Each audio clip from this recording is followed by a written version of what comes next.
been years. Has anyone noticed I've been away? A lot's changed for me.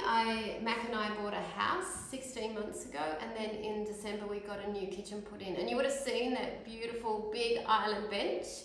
And a few people have been asking for the features of the kitchen, what makes it so dreamy, because it really is my dream kitchen. So I'm just going to show you around the kitchen. So the island bench you saw is brilliant for cooking classes, face-to-face cooking classes, which I run very often. And over here I've got these gorgeous shelves where the produce is. And in the pantry, because most of the pantry stuff is out here, I have saucepans and bowls at reach level. Woohoo! Yay!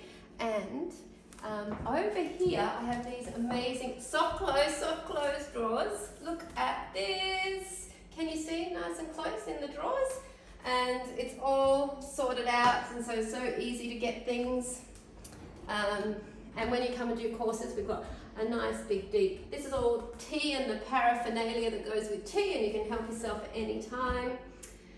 What I also love is that we've got a nice big Westinghouse, woohoo, Aussie made Westinghouse stovetop, and it's also spaced out well, so we can always have 5 saucepans on. And then I've got a small oven. I wanted a small oven because when it's just Mac and I'm not wasting electricity. These 2 drawers are pretty special. They're the spice drawers, A to G, and whatever comes after G to Z in there. And down here, baking drawer. Oops, that's looking a bit disheveled. And over here, we have a designated hand washing sink. Designated hand washing sink. And then there's lots of cupboard space. Lots of cupboard space over there. Lots of cupboard space